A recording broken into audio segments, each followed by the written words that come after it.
Bir şehri yaşanılabilir yapan şey nedir? Gökyüzünün maviliği mi? Sokakların temizliği mi? Yoksa her nefeste içimize soluduğumuz temiz hava mı?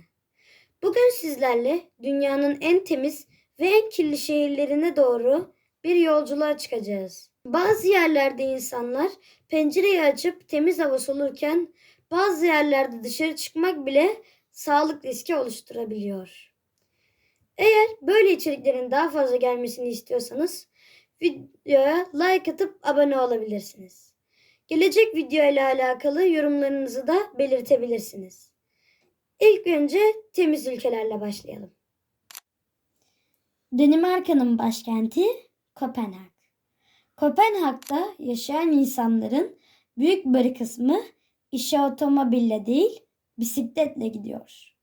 Şehirde bisiklet yollarının toplam uzunluğu yüzlerce kilometreyi buluyor. Hatta bazı günler bisiklet kullananların sayısı araba kullananlardan daha fazla oluyor. Burada ilginç olan şey yalnızca insanların çevre bilinci değil, Kopenhag dünyanın karbon nötr olmayı hedefleyen ilk büyük şehirlerinden biri olarak gösteriliyor. Şehirdeki elektrik üretiminin önemli bir bölümü yenilenebilir enerji kaynaklarından sağlanıyor. Bir başka şaşırtıcı bilgi ise limanları ile ilgili.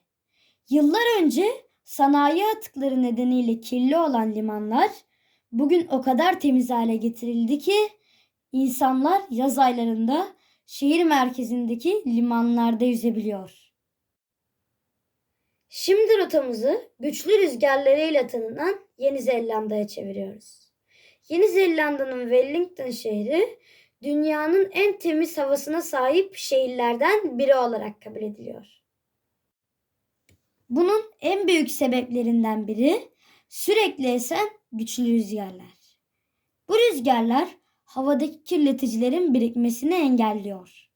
Bu yüzden Wellington'a bazen rüzgarlı şehir de deniliyor. Şimdi biraz daha kuzeye, İzlanda'ya gidiyoruz. Reykjavik. Burası dünyadaki en temiz başkentlerden biri olarak kabul ediliyor. Çünkü şehrin enerji ihtiyacının büyük kısmı jeotermal kaynaklardan karşılanıyor. Yani yer altındaki doğal sıcak su ve buhar kullanılıyor.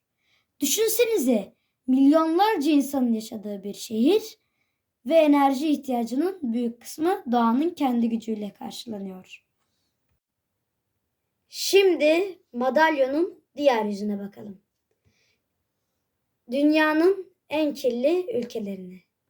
İlk durağımız Hindistan.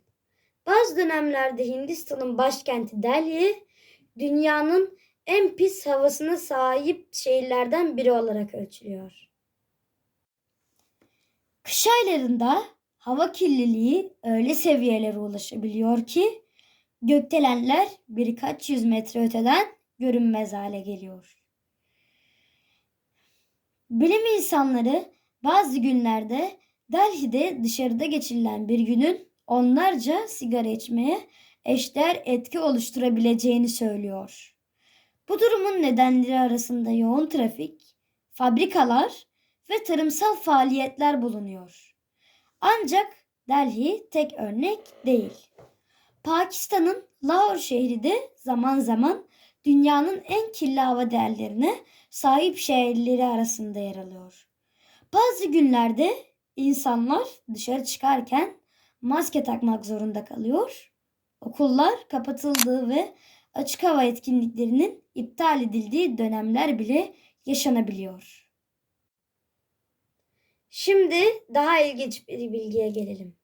Hava kirliliği sadece görüntüyü bozmakla kalmıyor. Araştırmalara göre insan ortalama yaşam süresini yıllarca azaltabiliyor.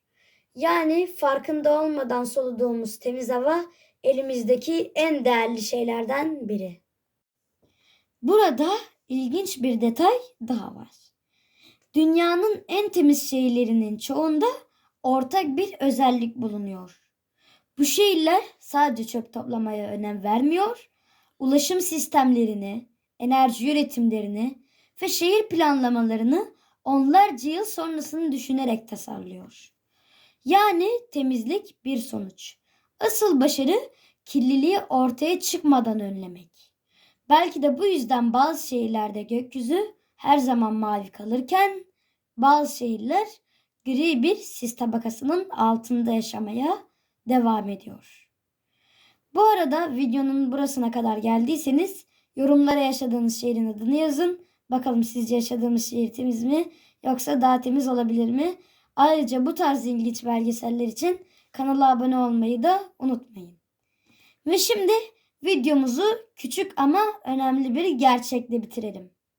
Dünyanın en temiz şehirleri ile en kirli şehirleri arasındaki fark yalnızca teknoloji ya da para değil. Asıl fark insanların yaşadıkları yere gösterdikleri özen. Yere attığımız küçük bir çöp, gereksiz yere kullandığımız bir araç ya da boşa harcadığımız enerji. Tek başına önemsiz görünebilir. Ama milyonlarca insan aynı şeyi yaptığında şehirlerin kaderi değişir. Belki bugün yaşadığımız şehir dünyanın en temiz şehri değil. Ama onu biraz daha temiz bırakmak hepimizin elinde.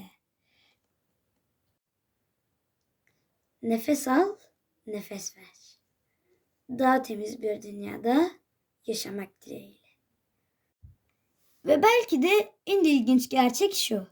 Dünyanın en temiz şehirleriyle en kirli şehirleri arasındaki mesafe bazen binlerce kilometre olsa da aslında onları birbirinden ayıran şey yalnızca insanların aldığı kararlardır.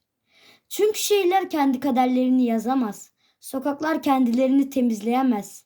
Nehirler kendi kirlerini taşıyıp götüremez. Gökyüzü üzerine bıraktığımız dumanı reddedemez. Bütün bunları yapan ya da engelleyen bizleriz.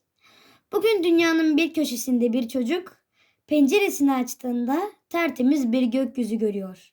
Kuşların sesini duyuyor, temiz havayı içine çekiyor. Ve bunun ne kadar büyük bir nimet olduğunu belki de farkına varmıyor. Aynı anda başka bir şehirde bir çocuk ufuk çizgisini bile göremiyor. Gökyüzünün gerçek rengini hatırlamakta zorlanıyor. Çünkü onun üzerinde gri bir sis perdesi duruyor. İkisi de aynı gezegende yaşıyor. İkisi de aynı güneşin altında büyüyor. Ama yaşadıkları dünya birbirinden çok farklı görünüyor. Belki de insanlığın önündeki en büyük soru budur. Daha yüksekler binalar mı inşa edeceğiz? Daha hızlı araçlar mı üreteceğiz? Yoksa yaşadığımız dünyayı korumayı mı öğreneceğiz? Çünkü teknolojinin ulaştığı her yeni zirve temiz bir nefes alamadığımız bir dünyada anlamını biraz daha kaybediyor. Yıllar sonra bugün yaşadığımız şehirler değişecek. Yeni yollar yapılacak, eski binalar yıkılacak. Nesiller gelip geçecek. Ama insanların hatırlayacağı şey yalnızca ne kadar büyüdüğümüz değil, yaşadığımız dünyaya nasıl davrandığımız olacak. Belki bir gün dünyanın en kirli şehirleri temizlenecek, belki bugün nefes almakta zorlanan insanlar yeniden mavi gökyüzünü görebilecek. Çünkü tarih bize bir şeyi defalarca gösterdi. İnsanlar isterse şehirlerini değiştirebilir. Şehirler değişirse ülkeler değişebilir. Ülkeler değişirse dünya değişebilir. Ve belki de değişim düşündüğümüz kadar uzaklarda değildir.